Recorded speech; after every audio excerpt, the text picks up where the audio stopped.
నమః శివాయ. ఓం నమః శివాయ. ఓం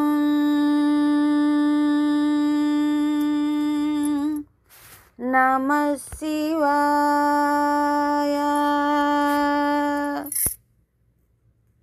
శ్రీ పతంజలి మహర్షి విరచితమైనటువంటి చరణ శృంగరహిత శ్రీ నటరాజ స్తోత్రంలో 7వ శ్లోకము.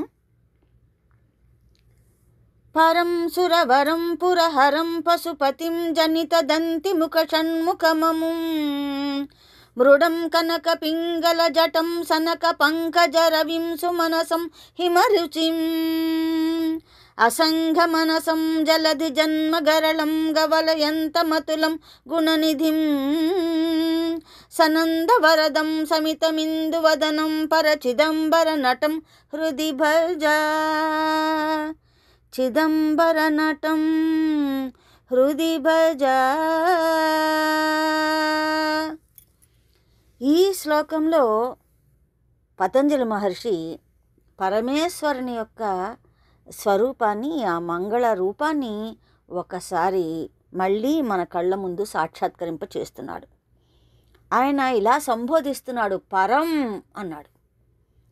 పరం పరమాత్ముడు, పరానికి సంబంధించినటువంటి వాడు. ఇహము అంటే భౌతికము, పరము అంటే అలౌకికమైనటువంటి, ఆ అలౌకికమైనటువంటి ఆ పరానికి అంతటికీ కూడా ఆత్మస్వరూపుడైనటువంటి వాడు పరమాత్ముడు. ఆయనే పరమేశ్వరుడు. ఆ పర అనేటువంటి భావాన్ని భగవత్ స్వరూపంగా మనం తీసుకుంటుంటాం. పరంధాముడు అంటాం. మనం విష్ణుమూర్తిని మనం స్తుతించేటప్పుడు పరంధామ అంటాం. ఆ పరం అంటే ఆ ధామానికి సంబంధించినటువంటి వాడు, అక్కడ స్థితిగా ఉన్నటువంటి వాడు ఆయన. ఆ పరంధామంలో నివసించేటువంటి వాడు ఆ విష్ణు. శివాయ విష్ణు రూపాయ. ఇప్పుడు పరమేశ్వరుడు అంటున్నాం మనం. ఈయన్ని పరంధాముడు, ఆ ధామంలో ఉన్నటువంటి వాడు విష్ణువు. పరానికంతటికి ఈశ్వరుడు ఎవరు అంటే పరమేశ్వరుడు. ఆయన్ని మనం శివరూపంగా ఇక్కడ ధ్యానం చేస్తూ ఉన్నాం కదా. ఆ శివరూపాన్ని ఇక్కడ నటరాజస్వామిగా పతంజలి మహర్షి మనకి సాక్షాత్కరింప చేస్తూ వచ్చాడు. అటువంటి ఓ పరమేశ్వర, ఆయన ఎలా ఉన్నాడు? సురవరం, సురలు దేవతలందరికీ కూడా వరదాయకుడు ఆయన. వాళ్ళు ఏది కోరితే అది ఇచ్చేస్తుంటాడు. కేవలం దేవతలకు మాత్రమేనా? రాక్షసులకు కూడా. అది ఎలాంటిది కానివ్వండి. భస్మాసురుడు యొక్క వృత్తాంతం అందరికీ తెలుసు కదా. తాను ఎవరి మీద హస్తం ఉంచితే వాడు మరణించాలని కోరుకున్న వాడికి ఇచ్చేశాడు ఆ వరం ఆయన. చివరికి అది తనకే ముప్పు వస్తుందని భావించినా సరే దాని గురించి ఆయన పట్టించుకోలేదు. అటువంటి అంటే భోళాశంకరుడు, ఎవరు ఏది అడిగితే అది ఇచ్చేస్తూ ఉంటాడు. అయితే మనం అడిగినటువంటి దాది ఎంతవరకు యోగ్యమైనటువంటి మనం ఆలోచించుకోవాలి. అది యోగ్యం కాకపోతే పరమేశ్వరుడు అనుగ్రహించిన ముప్పు ఏదో రకంగా మనకి వాటిల్లుతుంది. పరం సురవరం పురహరం పశుపతిం అన్నాడు. పురహరం, త్రిపురాసుర ఆ సంఘటన అంతా కూడా, ఆ సంహారం అంతా కూడా మనం పదే పదే చాలా సందర్భాల్లో చెప్పుకుంటూ వచ్చాము. దానికి ఉన్నటువంటి ప్రత్యేకత ఏమిటి అంటే, ఆ 3 పురాలు, ఆ 3 రాక్షసులు ఎక్కడో లేరు, మనలోనే ఉన్నారు. మనలో ఉన్నటువంటి వాటిని అన్నిటిని కూడా దునుమాడేటువంటి వాడు ఆయన పశుపతి. అజ్ఞానం తొలగించేటువంటి వాడు, పశువుల్ని అదిలించేవాడు, ఆజ్ఞాపించేవాడు ఆయన. మనలో ఉన్నటువంటి 3 పురాలను సరిచేసేవాడు ఆయన. స్థూల సూక్ష్మ కారణ శరీరాలు అనేటువంటి ఈ 3 పురాలను. పురహరం పశుపతిం జనిత దంతిముఖ షణ్ముఖమము. దంతిముఖ షణ్ముఖ వినాయకుడు, అదేవిధంగా సుబ్రహ్మణ్యేశ్వర స్వామికి, వారికి ఆయన జనకుడు, ఆయన పుత్రులు వీరిద్దరు కూడా. ఇక్కడ వినాయకుడికి ఉన్నటువంటి ప్రాశస్త్యం ఎలా చెప్పబడుతుందంటే, మన శరీరం అనేటువంటి ఈ పురములో వ్యాపకమై ఉన్నటువంటి వాడు పరమేశ్వరుడు, మూలాధారంలో ఉన్నటువంటి వాడు వినాయకుడు. నిద్రాణమైనటువంటి ఆ శక్తిని అంతటిని కూడా, కుండలిని శక్తిని అంతటిని కూడా జాగృతం చేసేటువంటి వాడు ఆయన గణపతి. మూలాధార నిలయ అంటుంటాం మనం ఆయన్ని.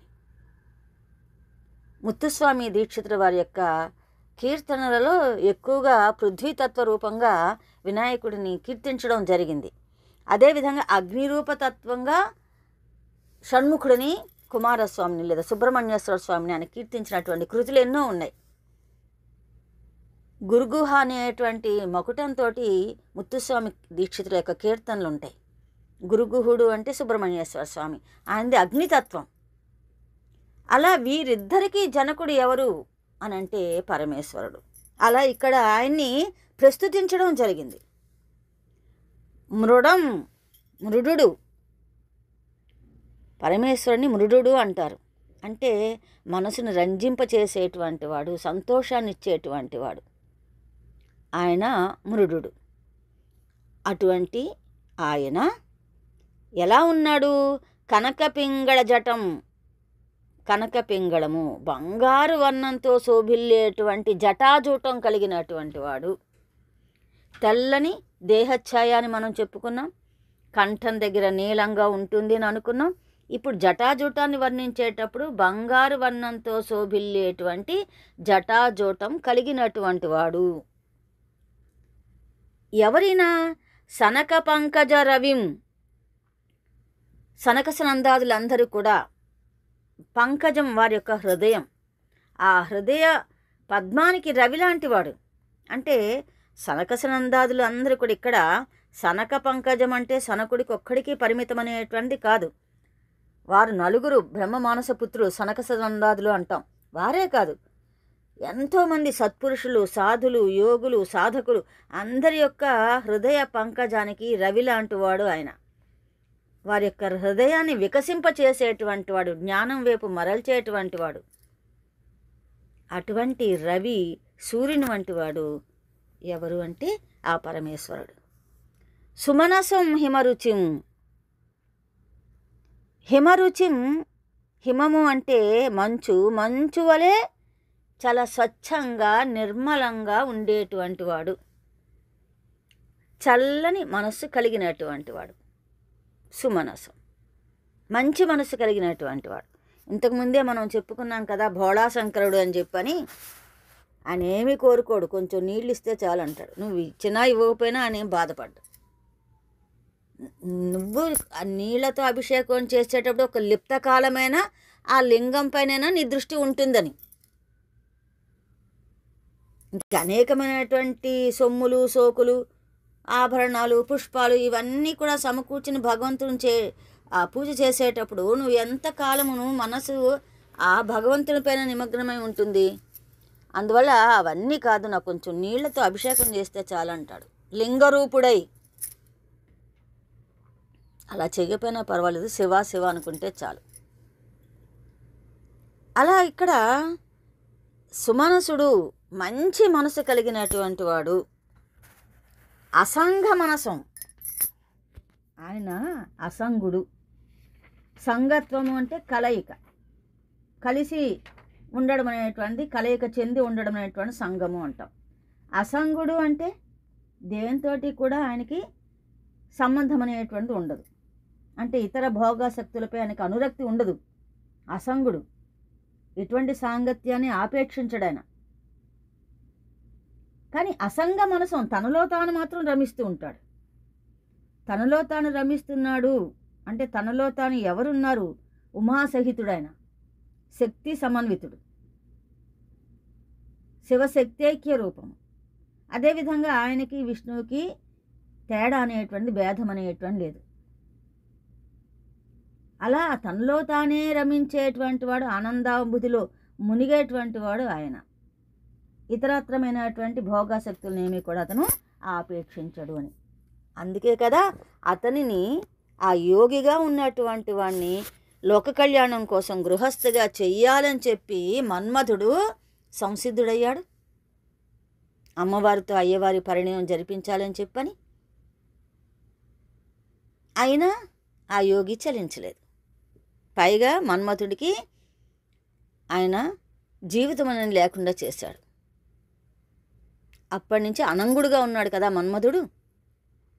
అటువంటి అసంగ మనసుడు జలధి జన్మ గరళం, జలధి నుంచి, సాగర్ నుంచి పుట్టినటువంటి ఆ గరళాన్ని, కాలకూట విషాన్ని ఎంత ఆనందంగా స్వీకరించాడు.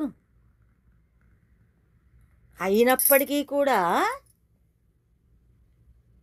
ఆయన శమితమిందు వదనం, ఆయన ముఖం అనేటువంటి ఏ మాత్రము కూడా కందలేదు. సూర్యుడు ఎలా అయితే కందకుండా, వసివాడకుండా, నల్లబడకుండా మనం చెప్పుకోవాలి, ఎప్పుడూ ప్రకాశవంతమైనటువంటి దివ్య స్వరూపాన్ని కలిగి ఉంటాడు. ఈయన ముఖం కూడా అలా ఉంటుంది. పూర్ణచంద్రబింబం వలె నవ్వురాజిల్లే మోమువాడు కూడా ఇతను. కవలయంత మతులం గుణనిధిం, గుణసంపన్నుడైన, ఈ గుణము ఆ గుణం అని చెప్పడానికి లేదు, గుణాతీతుడు, సద్గుణ సంపన్నుడు. సనంద వరదం, ఇంతకుముందు సనక పంకజ రవ్యం అన్నాం, ఇక్కడ సనంద వదనం అంటున్నాం. వారికి అంటే వారందరి చేత స్తుతించబడుతున్నటువంటి వాడు, వారందరికీ వరాలను గుప్పించేటువంటి వాడు. వాళ్ళు ఏం కోరుకున్నారు? వరం, భోగభాగ్యాలు కోరుకోలే, మాకు బ్రహ్మ విద్యను ప్రసాదించు అంటున్నారు. బ్రహ్మ విద్యను తెలియచేయమని చెప్పి అన్నారు. దక్షిణామూర్తిగా అవతరించి సనక సనందాదులందరికీ కూడా ఆయన మౌనంగానే బ్రహ్మ విద్యను, ఆత్మవిద్యను బోధించడం జరిగింది. అటువంటి ఆ చిదంబరేశ్వరుని, ఆ నటరాజమూర్తిని మనసులో దర్శించు సాధకుడా, నువ్వు ఆయన్ని ధ్యానించు, భజించు, పర చిదంబర నటం హృది భజ అని చెప్పి ఆయన దర్శించి పతంజలి మహర్షి మనకి కూడా మన హృదయంలో దర్శింపచేస్తున్నాడు.